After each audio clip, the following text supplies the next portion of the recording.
Um, we're back at Capel Rhondda in Hopkinstown. Hopkinstown. I can never get that right for some reason. In South Wales, looking at the pipe organ here, which was the organ that the tune Cwm Rhondda was first performed on. Today I've got Tim with me. Say hello, Tim. Hello. Tim's a local who's into all sorts of technical things, Yeah. Including pipe organs. So we're going to have a work on the organ together. Our general plan for this project is to start by getting the wind supply working and reliable. Last time I was here, we got the blower spinning in the right direction, which made a huge improvement. But we want to get that all sorted because the organ is a tubular pneumatic action, and we want to make sure the pressure is what it's going to be when the organ's in use. Otherwise, the action can be unreliable. So there's no point working on anything else until we've got the wind supply correct. To help explain how an organ blower works, on my desk I have a simplified model of the rotor from a centrifugal blower, and the way this works is the rotor spins round and air is trapped between these blades. It's made to spin as well, and as the air is spun round and round, centrifugal force forces it to go outwards in the same way that you're flung outwards in the curve if you in a fast car going around a bend. So if we were to spin a rotor like this with a motor, air would come in from the centre and would be flung out to the outside. So we need to have a way of directing that air out to an outlet rather than it coming out everywhere. And so what we use is we put it inside a casing. So here we've got a model of a casing. So we can put the rotor in there. And we have another side as well, like that.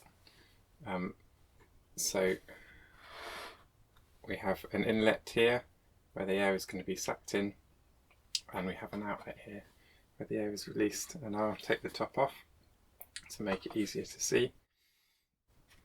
So for this rotor casing and this rotor, the rotor will be rotating anti-clockwise, and you can see the casing shape is called a volute.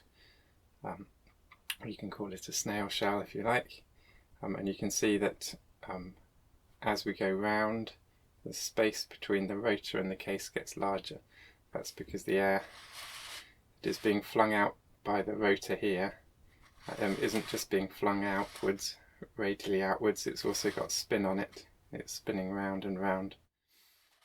So the shape of the case is there to help guide the air that's being flung out from the rotor and up towards the exit to the outlet, and also make more space for more air that's come out of the rotor by the time it gets round to here.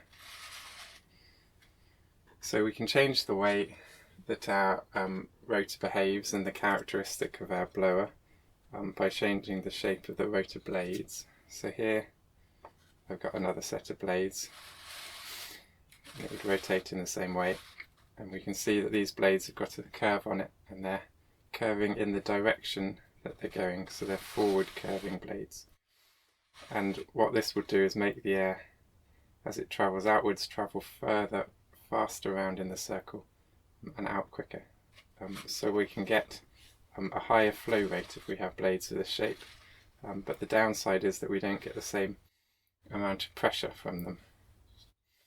And then another arrangement, similar, but we've got rearwards facing blades in this case, so the blades taper backwards, and it has the opposite effect. We get a lower flow rate, but we get a better pressure.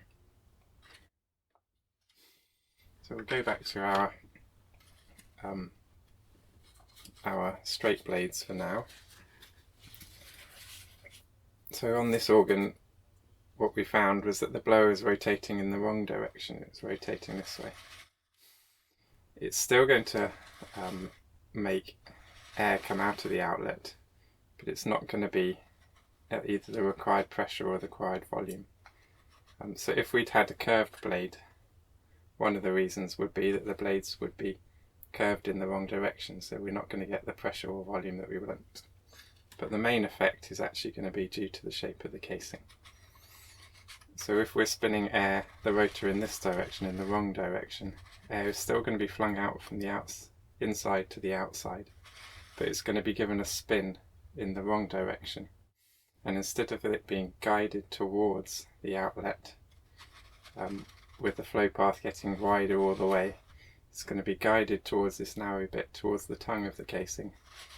It's then going to still be swirling in this direction, but going to have to turn around and go back up the other way to get out the outlet. So what we'll find is that we'll get some flow, but we're not going to get the same amount of flow, and we're not going to get the same amount of pressure, because the air's all been disturbed for trying to flow in the wrong direction. And what we'll also find, and what we found in this case, was that the blower was very noisy because of all of the disturbance of the air trying to get out through there. And so that's why a centrifugal blower, if you run it backwards, it's not going to suck air, it's still going to blow air, it's just not going to have the right pressure and the right volume, and it might not be enough to run your organ. This is the organ's electric blower. It's located underneath the organ. As it spins up, you can see it's rotating in the clockwise direction. It is producing some wind pressure, as you can see by the ducting at the top slightly inflating. Here we have a view of the main reservoir of the organ.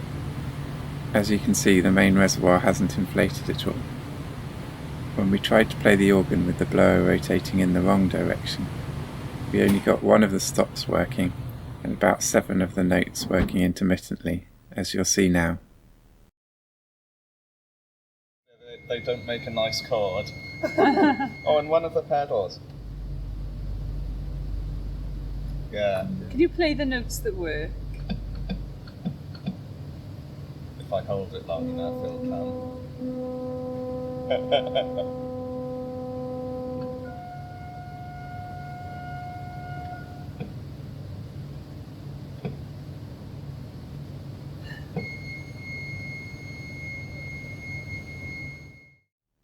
This organ's blower is driven by a 3-phase electric motor. It appears that the phase wires may have been switched round when work was done on the electrical system, causing the blower to rotate in the wrong direction.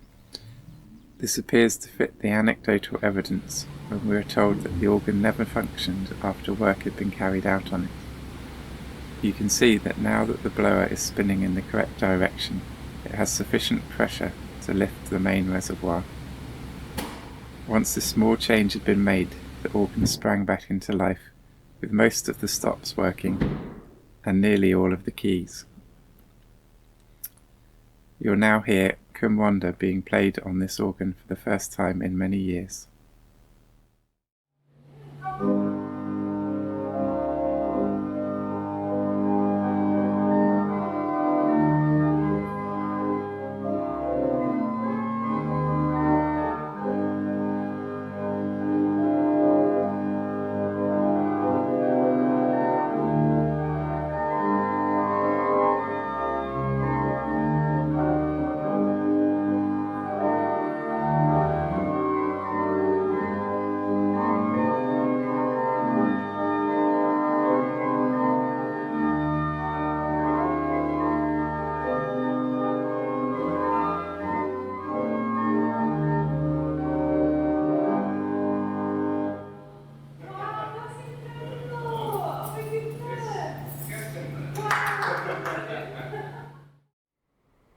I've finally made it up to the by the swell box in this organ and had a chance to have a look inside.